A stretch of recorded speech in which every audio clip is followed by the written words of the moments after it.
Нэгдүгээр тойрог зам төслийн гүйцэтгэгчийг сонгон шалгаруулах олон улсын нээлттэй тендерийг өнөөдөр нээлээ. За энэ замын трасын нийт турш 24.7 км бөгөөд үнээс 13.7 км нэг төвшний 10-ыг нээтэй гол гудамж зам байна. За мөн 208 км түнэлийн хэсэгтээ 903 км хоёр төвшний гүүрэн байгууламжтай. Төслийн нийт санхүүжилт 918.5 сая Америк доллар байх ба 2028 онд ашиглалтад оруулна. За нэгдүгээр тойрог зам ашиглалтад орсноор хотын төвийн бүсийн замын ачаал дунджаар 23-аас 50% буурна гэж холбогдох албаны хүмүүс үзэж байна.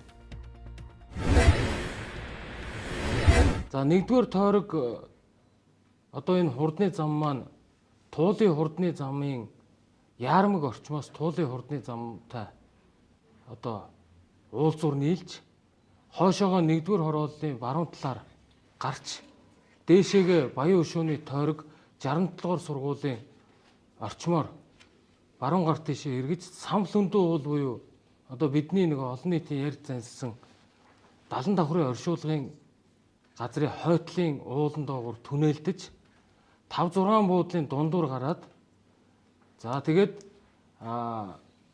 дарихийн хойд талаар тойрч цайз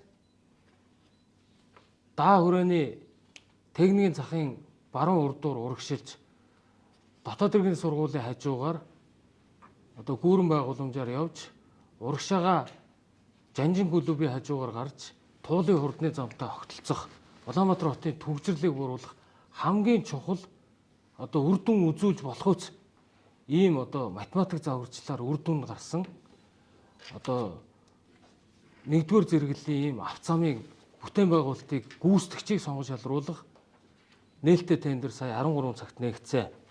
За энэхүү тендерт дараах компаниуд санал өгч оролцсон байна.